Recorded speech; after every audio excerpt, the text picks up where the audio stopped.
होकर स्थान पे अपने बैठना होता है। जब परमात्मा आते हैं तो उनकी बाणी सुनते हैं और दर्शन करते हैं। तो कितनी गोपिकाएं होती थी वहाँ? बहुत ढेर सारी गोपिकाएं होती हैं, गिनती भी नहीं हम लोग कर सकते हैं, इतनी गोपिका होती हैं। जब इतने संगत होते हैं तो गोपिका कितनी होती होंगी, बहुत गोपिका होती हैं। तो उनको कैसे रेडी होना होता है, क्या क्या करना पड़ता है रेडी होने के लिए? जैसे शादी ब्याह में रेडी होते हैं वैसे यहाँ भी रेडी होते हैं। तो पूरा जो ड्रेस होती है वो क्या क्या पहनती हैं आप लोग? लहंगा है, चुन्नी है, साड़ी है। वहाँ पीली कलर की साड़ी, हर कलर की साड़ी पहन सकते हो, पर ज्यादा लोग पीली पहनते हैं। गहने भी पहनने पड़ते थे? हाँ, गहने भी, सब कुछ पूरा मतलब पूरा श्रृंगार करना पड़ता है। तो ये सारा श्रृंगार की सामग्री और कपड़े कहाँ से आते थे? ये कपड़े बाबा देते थे? नहीं, कमेटी देते हैं हमें। जैसे हमारा मन है तो हम लोग कमेटी वाले से बात करते हैं, तो वो लोग हमें देते हैं, पैसे देते हैं, तब वो हमें वर्दी मिलती है। तो आप वैसे क्या करती थी, पढ़ती हैं आप? हाँ, पढ़ते हैं। किस क्लास में? 12th में है। 12th में। तो आपको क्या लगता है कि बाबा गोपिकाओं को क्यों रखते थे इतना सजा करके, क्यों उपस्थित रहने को कहा जाता था? अब आप समझिए, हमें नहीं मालूम। क्योंकि जो धर्म है और जो प्रवचन है उसको सुनने के लिए गोपिकाओं की और सजने की तो कोई जरूरत नहीं है। आप लोगों को क्या लगता है कि ऐसा क्यों करवाते थे बाबा? अब ये हमें नहीं पता। आप लोगों को वो पसंद था? हाँ, पसंद था। सजने को मिलता था इसलिए? नहीं, मतलब हम लोग उन्हें अपना मानते हैं, वो हमारे हैं मतलब। तो ऐसा क्यों है, आप क्यों उनको अपना मानते हैं? आखिर उनसे क्या मिलता था आप लोगों को? हम लोगों को बहुत कुछ मिलता है उनसे। जैसे मतलब अंदर से हमको शांति मिलती है और उनके दर्शन करके और शांति हम लोगों को मिलती है, इसीलिए हम लोग पहनते हैं। कोई एक बात जो आप लोगों को बाबा के बारे में सबसे ज्यादा अच्छी लगती हो, जो बाबा की कोई बात हो जो आपको सबसे अच्छी लगती? बाबा की तो सभी बात हमें अच्छी लगती है। आप लोग बताइए कि आप लोगों का क्या काम था? तो जल सेवा करते हैं। तो जैसे कानम कोई डाल नहीं रहा है उसमें पानी में, कोई एहसाबाजी बहुत से निभाते हैं। अगर कोई हो तो जैसे उनको बदनाम करना चाहते हैं तो बस जल सुरक्षा पे भी रह जाते हैं, जल पिलाते हैं। ऐसे और संगत आती है, आप जैसे आते संगत तो उनको जल पिलाना है बस, और कुछ नहीं। और रहने वाले उनको थोड़े कहते हैं हिसाब से चलो, अपने में थोड़ी वो नहीं, एक दूसरे को मतलब अपने हाथ जोड़ करके विनती करके उनसे झुकाव करके अपने से कहते हैं कि जल भर के बोतल भर ले जाते हैं बस। जल की आपको भी ड्रेस पहननी पड़ती थी? हाँ। क्या ड्रेस पहनती थी आप? गुलाबी पिंक कलर की। पिंक कलर की? हाँ, गुलाबी कलर की है। तो वो दिखाइए। आपको क्या करना पड़ता था? हमारे पास वर्दी है भैया, हमारे पास घर में इसी कलर की हमारी भी वर्दी है। किस कलर की? इसी कलर की है। अच्छा, ये वो वर्दी है जो आप लोगों को पहननी पड़ती थी। तो इसमें एक टोपी है। हाँ। और क्या क्या है? साड़ी ब्लाउज है बस। नेम प्लेट है, हैंकी है और साड़ी है और क्या है? आई प्लेट नेम प्लेट है।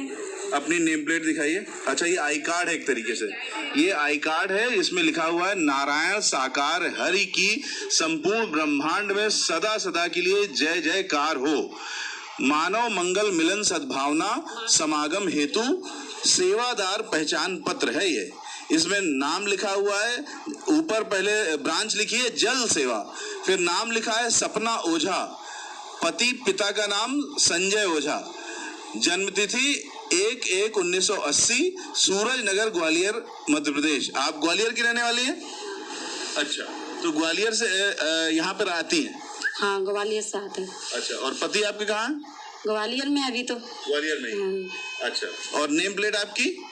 ये एक नेम प्लेट भी है, ये सपना ओझा, जो कि गुलाबी कलर की ये जो ड्रेस है उस पर ये लगाती थी।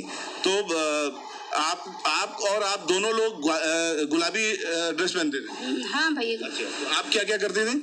ये हम तो बस आत्मा जैसे परेशान हो, लाइन लगवाना, और कोई बहन परेशान है तो उन्हें बैठा कर हाथ जोड़ के बस, और कुछ नहीं, यही सेवा करते हैं। तो बाबा की जो सेना है उसके सारे ये सदस्य हैं, ये जितनी ब्रांच है, जल सेवा और बाकी सेवा। देखिए भैया, आप तो पैसे के लिए नौकरी करते हैं और हमने तो इस जिंदगी को पाया है तो हम इसलिए नौकरी करते हैं। अच्छा, क्या आपको लाभ हुआ? हमारा पूरा ही जीवन ही लाभ में है।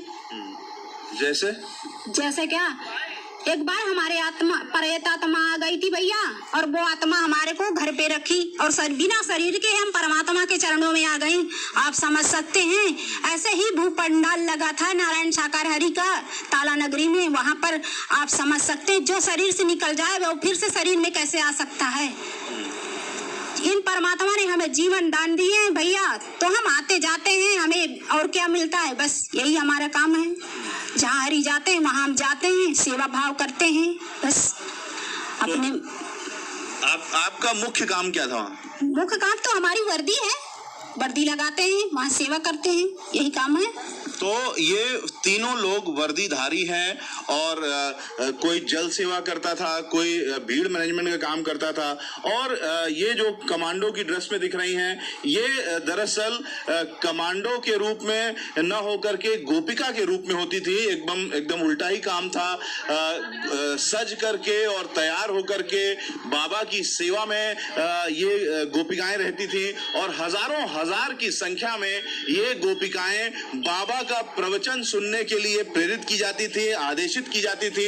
और बाबा का यह आदेश था कि ज्यादा से ज्यादा जो लड़कियां और महिलाएं हैं वो गोपिकाओं के वेश में आभूषण के साथ उनके प्रवचन देते समय आगे की जो पंक्तियां हैं उसमें बैठें। यहाँ इस समय हम बाबा के आश्रम के ठीक पास हैं, और पास में ही ये जो बाबा की कमांडो सेना के सदस्य हैं, बाबा की कमांडो की सेना में न सिर्फ सुरक्षा के लोग थे बल्कि अलग अलग ड्रेस में अलग अलग काम करने वाले जो खास तौर से महिलाएं थी वो शामिल थी। उसमें गुलाबी कलर की जो पोशाक थी उसमें शामिल रहने वाली तमाम जो महिलाएं हैं उनमें से एक जो दस्ता है वो हमको मिला है, और उनका ये कहना है कि बाबा ने मानसिक रूप से उनके ऊपर इतना असर डाल रखा है कि वो आज भी बाबा के लिए काम करने के लिए तैयार हैं। कैमरामैन मान के साथ रविकांत, एबीपी न्यूज।